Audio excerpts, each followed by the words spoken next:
L'épave Laurent 11 est assez exceptionnelle parce qu'elle est déjà par très faible fond et elle est très bien conservée. C'est une épave qui fait 12 mètres de long, 4 mètres de large.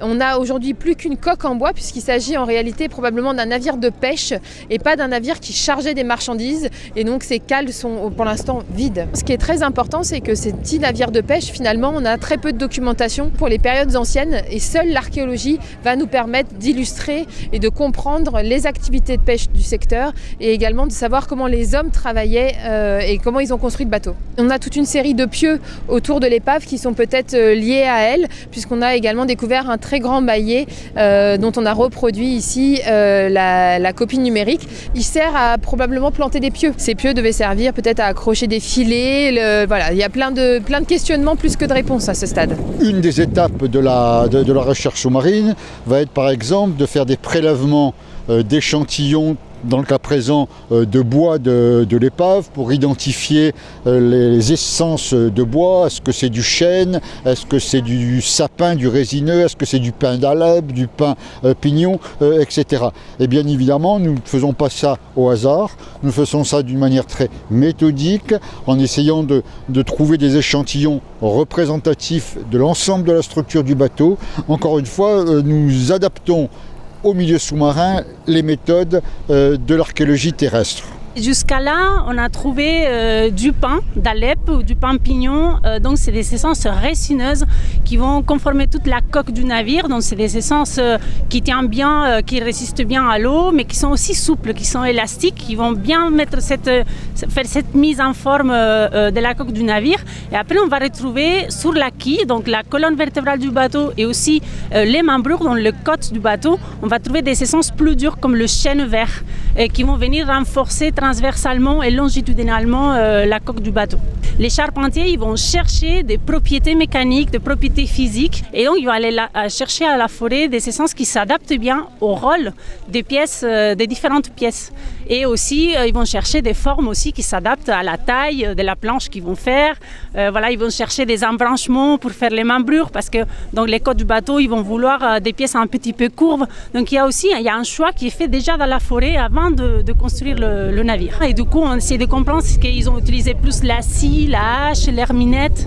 Voilà, on va essayer de comprendre tous les outils qu'ils ont utilisés et les techniques de construction qui vont aller avec l'étude de l'architecture navale aussi. Le bois, dès qu'il est dans l'eau, dès qu'il est couvert de sable, là, il se conserve assez bien. Il y a toujours des petits trous, c'est des vers qui s'appellent des tarés qui vont manger le bois et va faire que le bois, ça semble presque une éponge. À l'intérieur, j'ai plein de trous. Mais en fait, si vous voyez, il y a tout le monde qui est en train d'arroser les bois.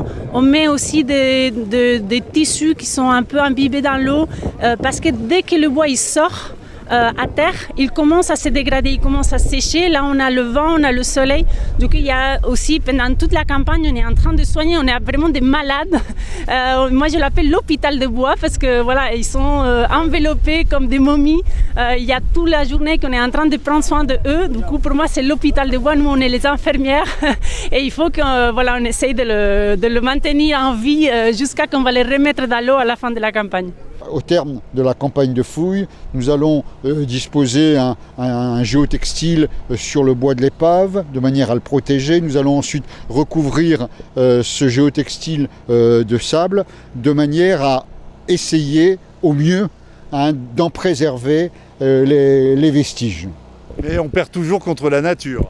Absolument. Bon, il peut y avoir une très forte tempête qui vient effectivement, par exemple, complètement bouleverser le site. Ça, on ne peut pas lutter contre les éléments. On habite à peut-être 100 mètres, on vient à la plage pratiquement tous les jours. On savait qu'il y avait des fouilles archéologiques qui se passaient chaque année. On s'est aperçu qu'il y avait un bateau de pêcheurs de la région. Parce que le bois, le pin, tout vient d'ici. Donc ça a été taillé ici, donc il était déjà martégal. Ouais, et surtout qu'il était qu'à 3 ou 4 mètres de profondeur. Quoi. Ouais. Mais même pas, quoi. Rien était là. Et on vient tous les jours plonger, on l'a jamais vu. Donc la dame, c'est une spécialiste du bois. Et elle nous a expliqué un petit peu comment elle faisait pour reconnaître le bois, comment il a été taillé, tout ça. Je sais pas comment elle fait pour comprendre tout ça, parce que moi j'ai rien compris. C'est intéressant ? Oui, très. Donc là, ils ne savent pas exactement, comme ils n'ont pas fini les fouilles, on ne sait pas si c'est du 14e ou du 6e siècle. On en saura à la prochaine fouille, tout simplement. Toi, t'as envie de savoir un peu de quoi il retourne avec ce bateau? Ah bah oui, quand même. Maintenant qu'on est plongé dedans, on veut savoir la fin.